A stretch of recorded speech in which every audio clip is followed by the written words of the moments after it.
Hello guys, आपका स्वागत है हमारे यूट्यूब चैनल पे जिसका नाम है जीएस बाय शिवम वर्मा। और आप लोग उस पे एसएससी जीडी के लिए 10 क्वेश्चंस की जो सीरीज़ थी उसको फॉलो कर रहे हैं। ठीक है, तो चलिए आज हम लोग बात करेंगे नए क्वेश्चनों की जो प्रीवियस एग्जाम में आए हुए हैं।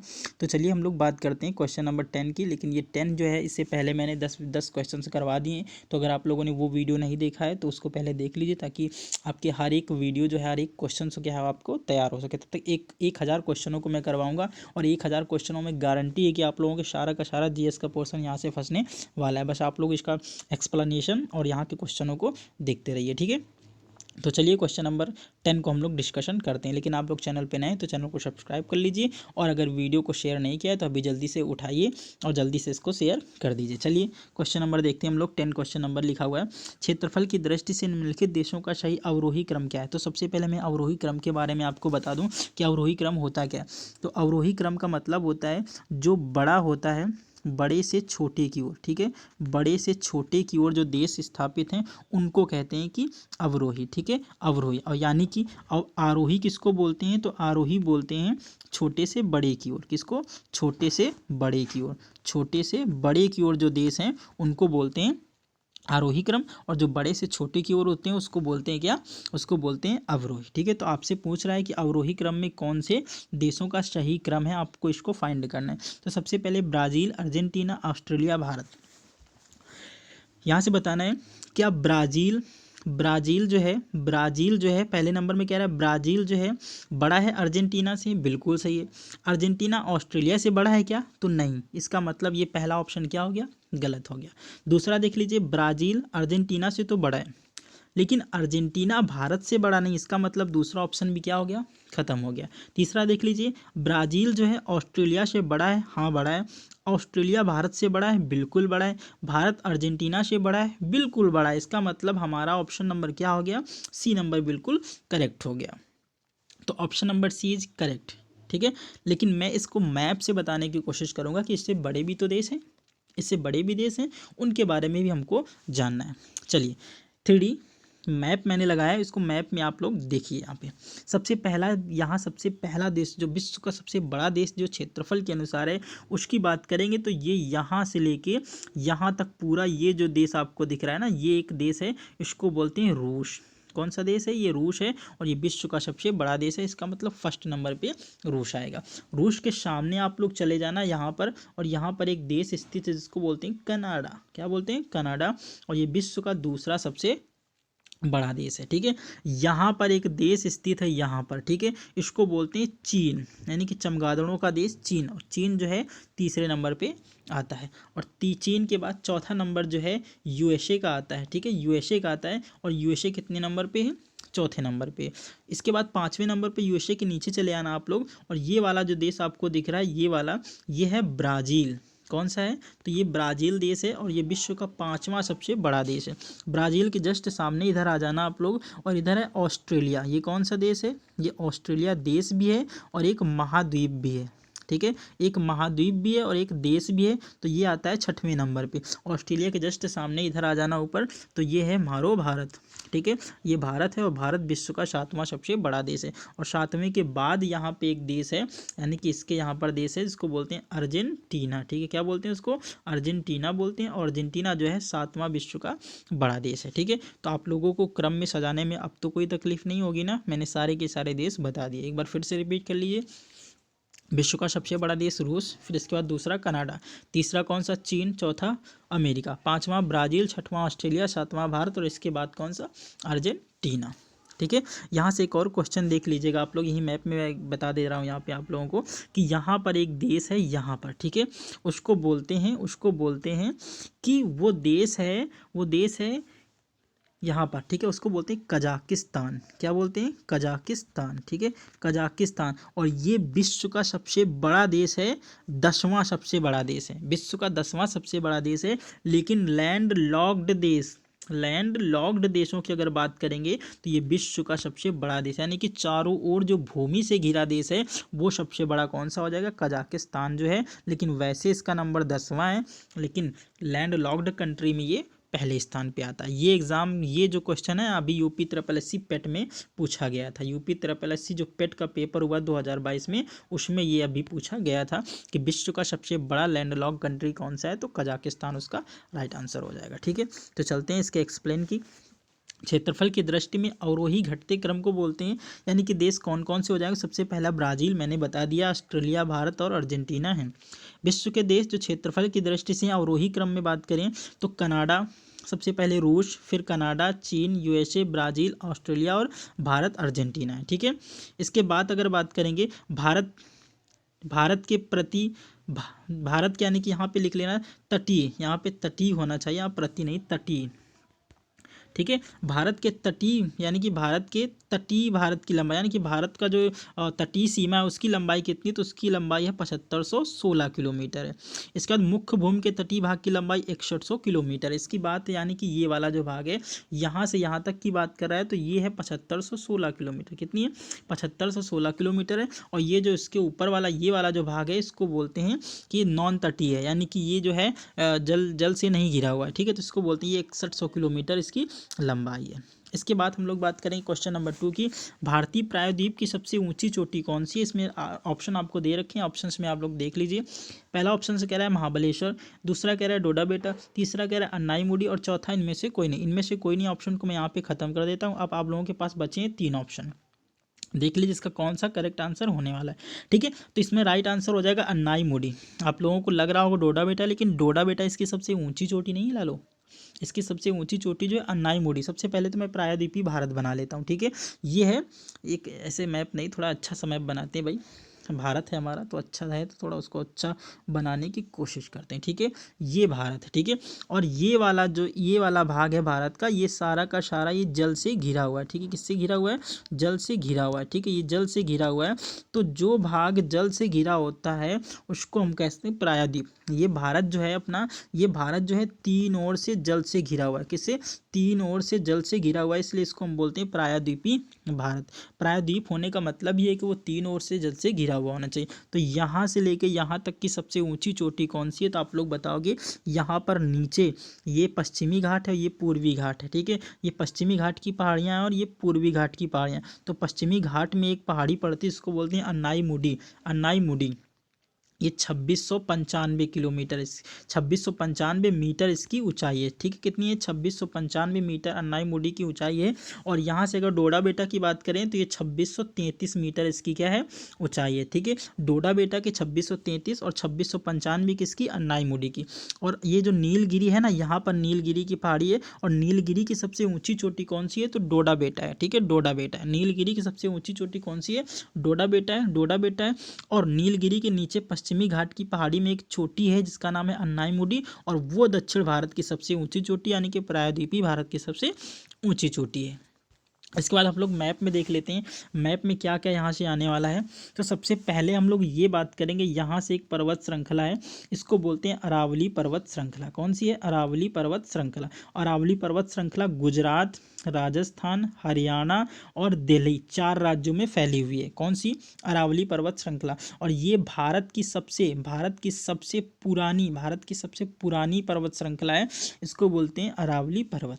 इसकी सबसे ऊंची चोटी जो है वो गुरु शिखर है। कौन सी है, गुरु शिखर है। ठीक है, ये गुरु शिखर है कहाँ पे, तो ये बताओगे राजस्थान में। ठीक है, राजस्थान में एक माउंट आबू हिल स्टेशन है। कौन सा है, माउंट आबू हिल स्टेशन है यहीं। ठीक है, इसी चोटी के नीचे माउंट आबू हिल स्टेशन स्थित है। और इसी माउंट आबू हिल स्टेशन के नीचे एक मंदिर है जिसको बोलते हैं दिलवाड़ा का जैन मंदिर। कौन सा, दिलवाड़ा का जैन मंदिर। दिलवाड़ा का जैन मंदिर किस हिल स्टेशन के नीचे, तो बताओगे mount Abu hill station. Mount Abu hill station कहाँ है, गुरु शिखर में। और गुरु शिखर किसकी है, तो बताओगे अरावली पर्वत की सबसे ऊंची चोटी है। इसके बाद यहाँ पर ठीक है, यहाँ पर सतपुड़ा ठीक है, सतपुड़ा ठीक है। और यहाँ पर विंध्याचल और सतपुड़ा के मध्य से एक नदी निकलती है, इसको बोलते हैं नर्मदा नदी। कौन सी नदी है, नर्मदा नदी है। ठीक है, और नर्मदा नदी जो है वो पूर्व से लेके पश्चिम की ओर बहती है। इसके बाद हम लोग नीचे बात करें तो यहाँ यहाँ पर ये जो है ये नीलगिरी की पहाड़ी है, और नीलगिरी की पहाड़ी की सबसे ऊंची चोटी मैंने आपको बताया था कौन सी है, डोडा बेटा है। कौन सी है, डोडा बेटा। और डोडा बेटा के नीचे यहाँ पर जो है, यहाँ पर है अन्नाई मुडी, यहाँ पर अन्नाई मुडी है, और अन्नाई मुडी दक्षिण भारत की सबसे ऊंची चोटी है। ठीक है, इसके बाद यहाँ पर जो है एक पूर्वी भारत है। पूर्वी भारत में 3 पहाड़ियाँ हैं जिसको बोलते हैं पूर्वी घाट की पहाड़ियाँ, यानी कि पूर्वी घाट की पहाड़ियाँ, उनको बोलते हैं गारो खासी जयंतिया। कौन सी, गारो खासी जयंतिया, गारो खासी और जयंतिया। ये एक्चुअली में कहाँ पर है, तो एक्चुअली में ये मेघालय में स्थित है। कहाँ पर, मेघालय राज्य में स्थित हैं। और ये गारो खासी जयंतिया है ना, इन्हीं के नाम पर यहाँ पर ट्राइब्स भी पाई जाती है। ठीक है, तो जितने भी पर्वत चोटियाँ थी वो यहाँ से क्लियर हो गया। अब बात करते हैं हम इसके एक्सप्लेन की। अन्नाईमुडी जो प्रायद्वीप की सबसे ऊंची चोटी है, अन्नाईमुडी प्रायद्वीपी भारत की सबसे ऊंची चोटी है। अन्नाईमुडी चोटी की ऊंचाई है 2695 मीटर, मैंने आपको बता दिया, जो केरल के इडुक्की जिले में स्थित है। तो आप लोगों से एक क्वेश्चन है, यहाँ पे लिख लीजिएगा आप लोग, इडुक्की परियोजना किस राज्य में स्थित है, इडुक्की परियोजना किस राज्य में स्थित है, और आप लोग कमेंट बॉक्स में इसका आंसर दीजिए। यह चोटी पश्चिमी घाट की पहाड़ियों का हिस्सा है, मैंने बता दिया पीछे। डोडा बेटा नीलगिरी की सबसे ऊंची चोटी, ये भी बताया अभी मैंने, और जिसकी ऊंचाई 2633 मीटर है, इसका सब हम लोग डिस्कशन कर चुके हैं। लेकिन महाबलेश्वर की बात नहीं की थी, तो महाबलेश्वर की ऊंचाई है 1438 मीटर। ठीक है, तो अब बात करते हैं क्वेश्चन नंबर नेक्स्ट की।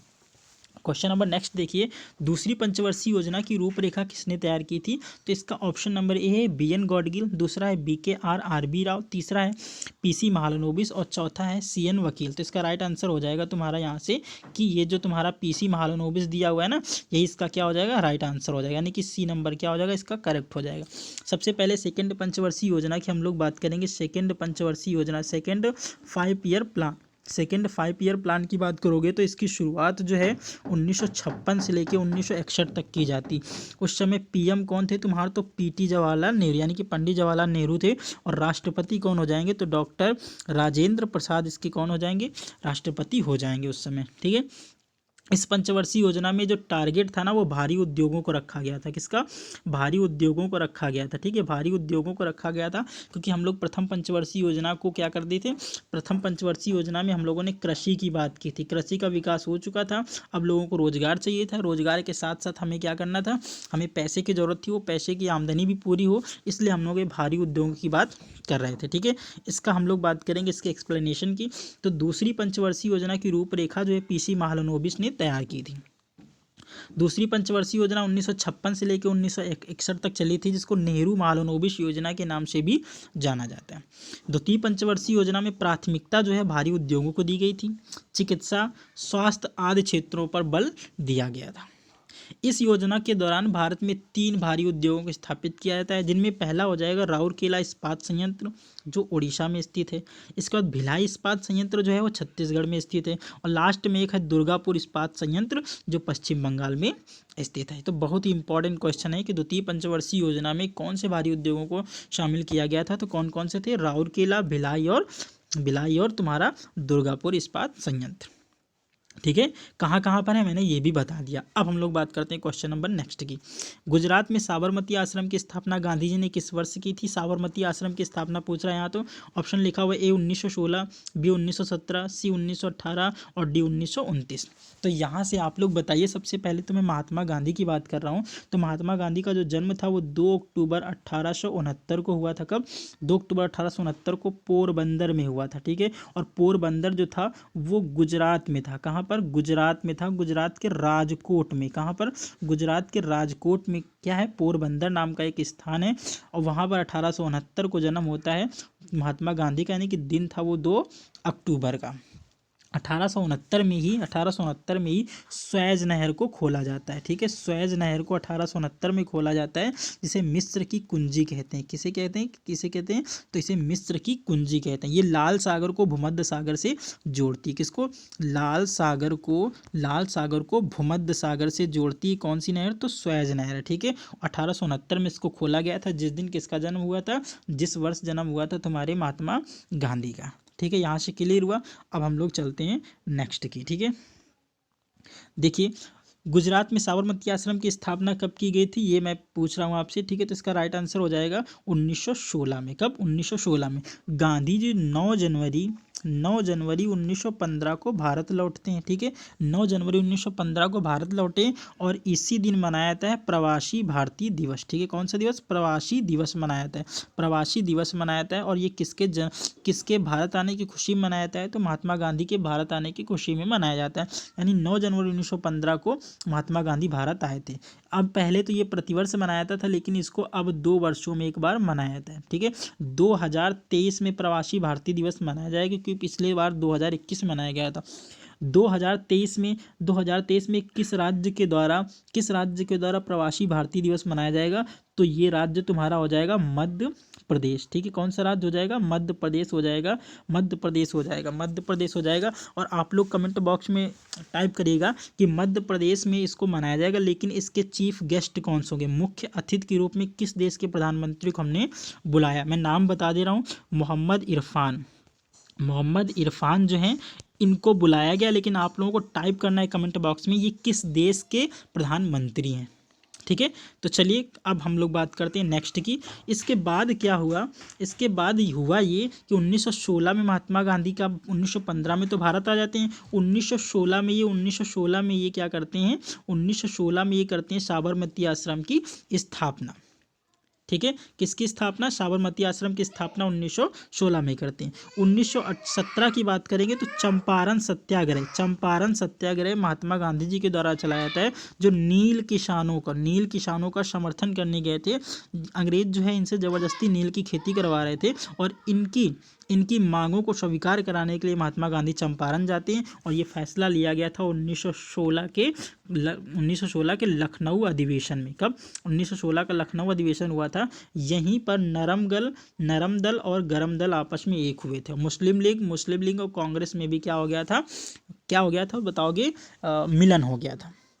इसके बाद 1918 में अहमदाबाद मिल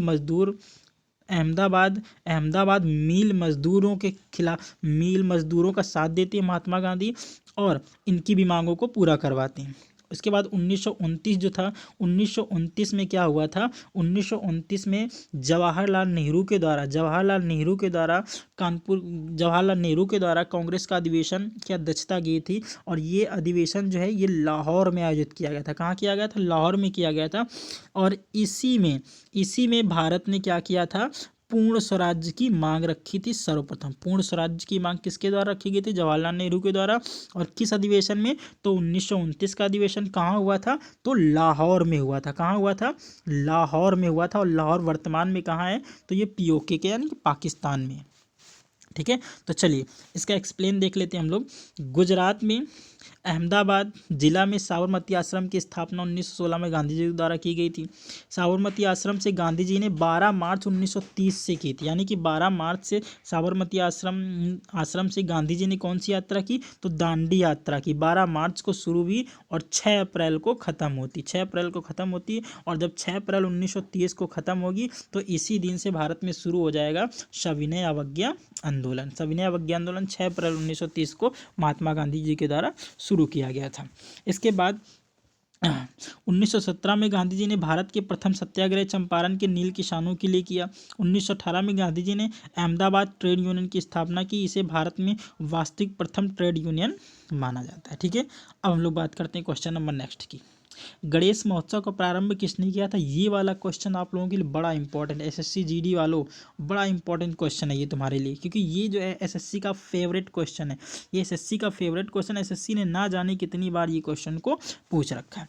गणेश महोत्सव का प्रारंभ किसने किया था? ऑप्शन नंबर है महात्मा गांधी, B नंबर है पंडित जवाहरलाल नेहरू, C नंबर है इंदिरा गांधी और D नंबर है लोकमान्य बाल गंगाधर तिलक, ठीक है। तो इसका राइट आंसर हो जाएगा लोकमान्य बाल गंगाधर तिलक के द्वारा गणेश महोत्सव शुरू किया गया था, ठीक है।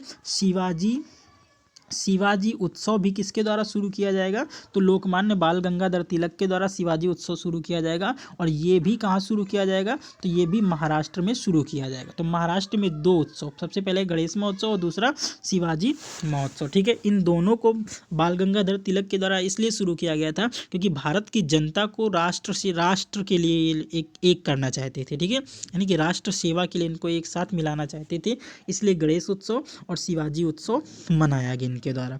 इसके बाद इसी में हुआ क्या, इसी में जब इन्होंने ये गणेश उत्सव और शिवाजी उत्सव चलाया तो अंग्रेजों के द्वारा इन्हें भारत में अशांति का जनक कहा गया, ठीक है। अशांति का जनक कहा गया किसको, तो बाल गंगाधर तिलक को, ठीक। अशांति का जनक की संज्ञा दी गई, ठीक है, जनक की संज्ञा दी गई अंग्रेजों के द्वारा, ठीक है। यानी कि इसका राइट आंसर लोकमान्य तिलक हो जाएगा। अगर आप लोग क्या करना चाहते हैं, लोकमान्य तिलक के बारे में और अधिक पढ़ना चाहते हैं तो मैं डिस्क्रिप्शन बॉक्स में बाल गंगाधर तिलक के बारे में पूरा वीडियो मैंने सेपरेट से बना रखा है, उसको आप लोग देख लेना, मैं वहाँ पर उसको ऐड कर दूंगा। चलिए एक्सप्लेन देख लेते हैं इसका हम लोग। गणेश महोत्सव का प्रारंभ लोक बाल गंगाधर तिलक ने किया था, मैंने आपको यहाँ से बता दिया है। दूसरा, महाराष्ट्र में शिवाजी महोत्सव तथा गणपति पर्व आरंभ किए ताकि जनता में राष्ट्र सेवा की भावना जागे, मैंने आपको बताया। बाल गंगाधर तिलक का जन्म जो है 1893 में बाल गंगाधर तिलक ने गणेश उत्सव 1893 में शुरू किया। उन्होंने 1895 में शिवाजी उत्सव मनाना प्रारंभ किया।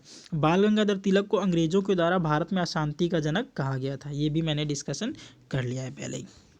चलते क्वेश्चन नंबर 16 की बात करते हैं हम लोग।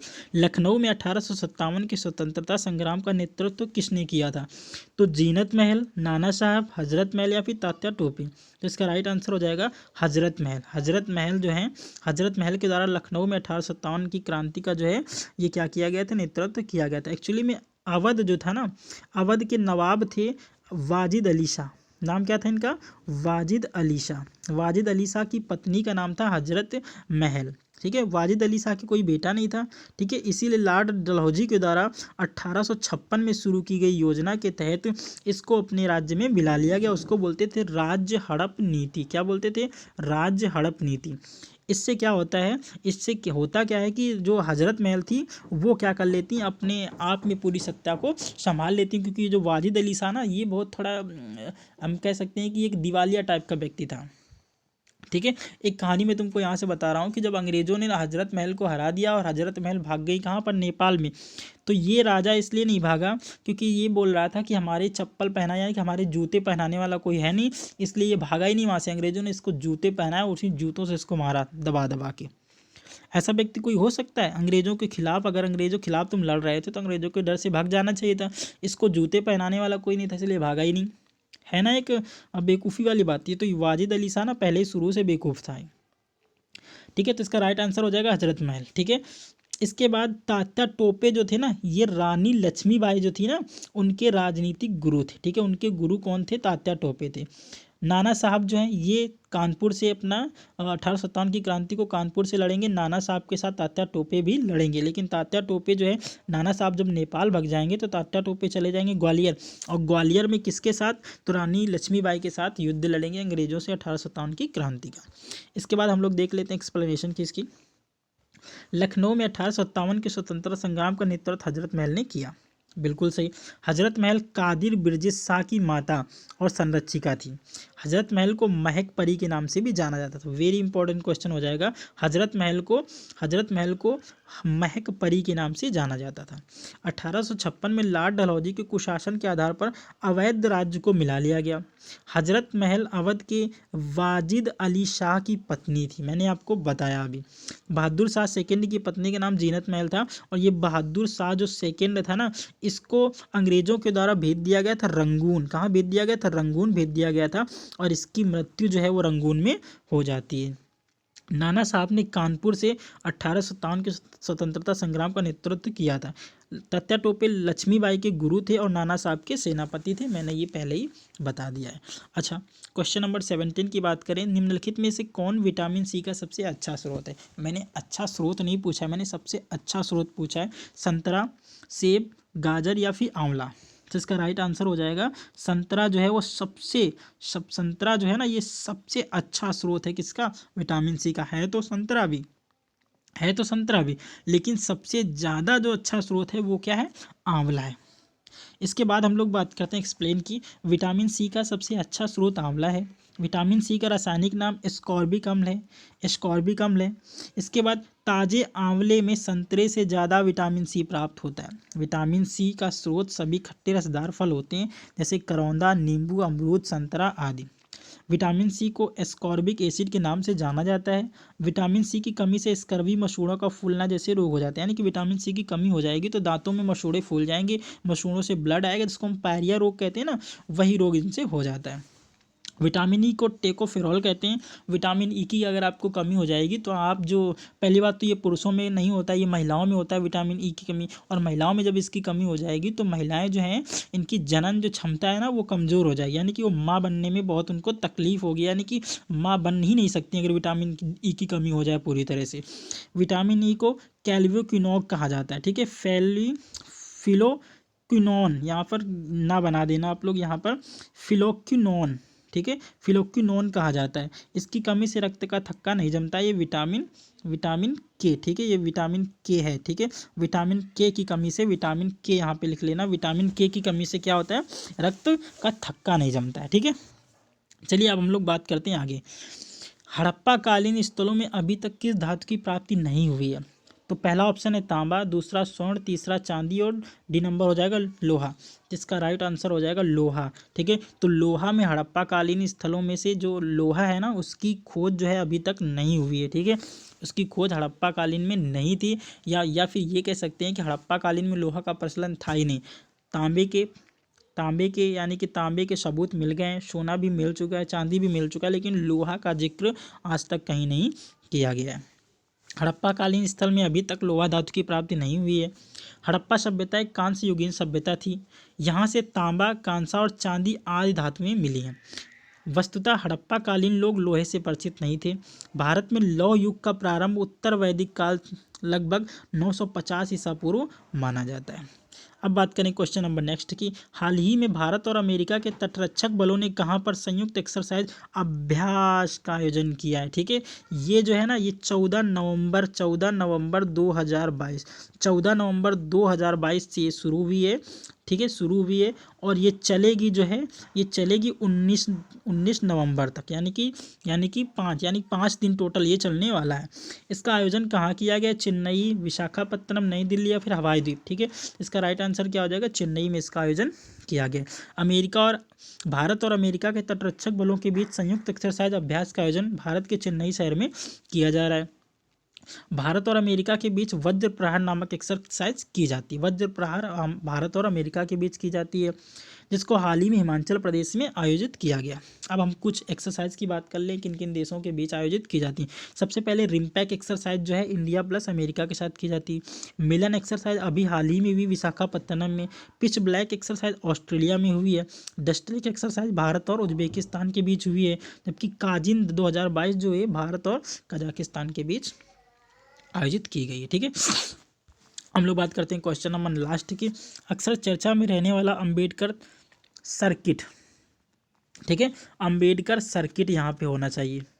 अंबेडकर सर्किट का कौन सा स्थान शामिल नहीं है, यानी कि अंबेडकर सर्किट में कौन सा स्थान शामिल नहीं है, महू, लंदन, नागपुर या फिर कानपुर। तो इसका राइट आंसर क्या हो जाएगा, इसका राइट आंसर हो जाएगा कानपुर, ठीक है। इसके एक्सप्लेन की हम लोग बात कर लेंगे।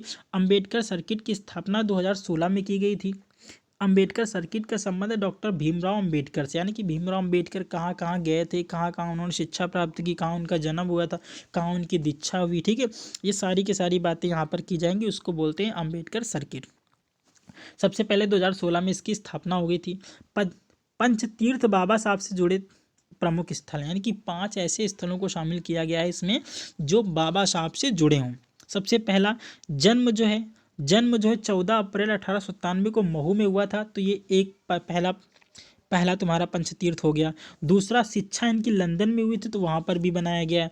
तीसरा दीक्षा भूमि इनकी नागपुर है, क्योंकि इनके पिता आर्मी में थे, उनका ट्रांसफ़र हो जाता है मुंबई में और ये वहाँ से शिफ्ट हो जाते हैं नागपुर में। चैत्य भूमि की बात करोगे तो मुंबई है, और महापरिनिर्वाण इनका दिल्ली में हुआ था। स्टैचू ऑफ नॉलेज जो है इसको हाल ही में बाबा साहब की मूर्ति बनाई गई है, और वो कहाँ स्थित है, लातूर महाराष्ट्र में स्थित है। मूक नायक पत्रिका बाबा साहब के द्वारा लिखी गई थी, मैंने पिछले दिनों में भी किए इसका जिक्र किया था। तीनों गोलमेज सम्मेलन में भाग लेने वाले एकमात्र भारतीय कौन थे, तो डॉक्टर भीमराव अंबेडकर जो थे वो एकमात्र भारतीय थे। ठीक है, और अगर डॉक्टर भीमराव अंबेडकर के बारे में आपको सेपरेट वीडियो चाहिए तो मैं इसको डिस्क्रिप्शन बॉक्स में इसको भी मैं डाल दूंगा। ठीक है, तो आप लोग वहाँ से पढ़ लीजिएगा इसको। ठीक है, तो आज का वीडियो कैसा लगा आप लोग कमेंट बॉक्स में ज़रूर टाइप करके बताएं, और डेली ऐसे ही टेस्ट